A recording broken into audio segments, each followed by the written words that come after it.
क्या आप अपने महीने के खर्चे से परेशान हैं? क्या आप बजट नहीं बना पाते?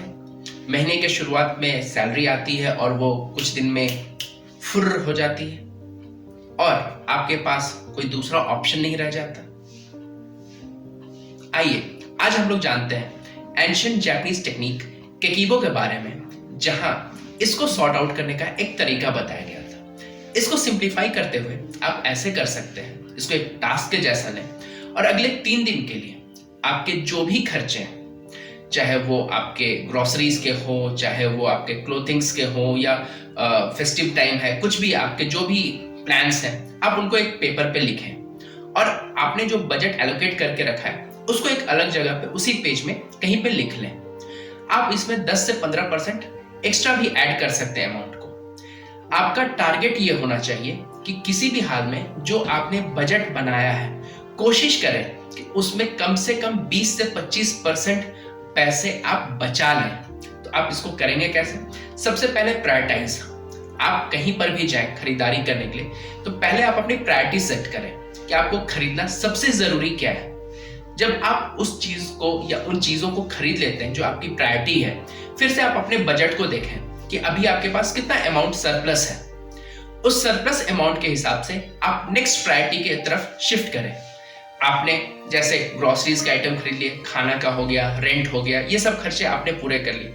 अब आप फेस्टिव टाइम्स है तो आप इसके सेलिब्रेशंस के लिए हो, चाहे किसी और चीज के लिए, आप उस पर बजट एलोकेट कर सकते हैं। फिर से आप एक बार जब आप परचेस कर लो, फिर से आप अपने बजट की तरफ देखो और कोशिश करो कि जब आप पेमेंट्स कर रहे हो तो जीपे या क्रेडिट कार्ड को कम यूज करें और कैश को ज्यादा करें, क्योंकि कैश जब आपके पास रहता है तो आप फिजूल खर्चे कम करते हैं। आपको पता रहता है कि आपके पास इतना ही अमाउंट है। हाँ, ये अलग बात है कि क्रेडिट कार्ड्स में कुछ ऑफर्स आते हैं, कुछ डिस्काउंट्स आते हैं, वो एक अलग कॉन्सेप्ट है, उस पर हम लोग कभी बाद में बात करेंगे। लेकिन अभी अगर आप कैश के थ्रू कहीं पर भी परचेस करते हैं तो आपको पता रहता है कि आपके पास कितना अमाउंट है जो आप खर्च करने के लिए लाए हो। और अगर आपके हाथ तंग चले आ रहे हैं तो कैश का यूज करना आपके लिए ज्यादा फायदेमंद रहेगा। जब आप इस तरह से अपने बजट को डिफाइन करते हो, बार बार उसको एक प्रायोरिटी लिस्ट के साथ कंपेयर करते हो, तो आपको भी क्लैरिटी मिलता है कि क्या आप जरूरी खर्च में खर्च कर रहे हो या कुछ फिजूल खर्च भी कर रहे हो। जो भी आपने फिजूल खर्च किया है पिछले कुछ महीनों में या हफ्तों में, आप उनका लिस्ट भी बना करके रख सकते हो कि कितना पैसा आपने वेस्ट किया है या जिसका आपको कोई जरूरत या कोई इस्तेमाल नहीं हो पा रहा है। जब आप इनको कंपेयर करोगे तो धीरे धीरे आप खुद में देखोगे कि आप अपने खर्चे को कंट्रोल कर पा रहे हो। ऐसा नहीं है कि आपको हमेशा सर्वाइवल मोड पे रहना है, लेकिन कोशिश ये रहना चाहिए कि आपका मंथली सैलरी जो भी हो, एटलीस्ट 10 से 15% आपके पास सेविंग होनी चाहिए। और ये तभी आएगा जब आप अपने फिजूल खर्चे को कम करोगे। अगर आप खाना बनाने जानते हो तो आप बहुत हद तक यहाँ पैसे बचा सकते हो।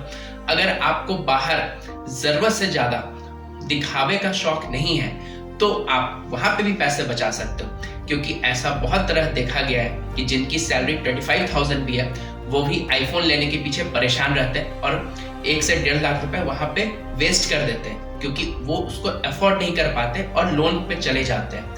अपने लोन्स को कम रखें जहां तक हो सके और अपने पास एक अच्छे से फंड क्रिएट करें, चाहे वो इमरजेंसी फंड हो, चाहे वो आपके घर के लिए अपने कुछ जरूरतों के लिए फंड हो, और इनके हिसाब से फिर आप अपने खर्चे को प्लान करें और एग्जीक्यूट करें। हाय, मैं हूं doctor Rishiraj Tiwari, Zen mindset coach और अमेज़न बेस्ट सेलिंग ऑथर, और मैं आपको इनवाइट करता हूं अपने साथ जुड़ने के लिए ज़ेन माइंडली पर, जहां हम बात करेंगे, सीखेंगे, जानेंगे और करेंगे कि कैसे अपने आप को इम्प्रूव किया जाए यूजिंग एंशिएंट जापानीज टेक्निक्स, और अपने लाइफ को और सुंदर और अच्छा बनाएंगे।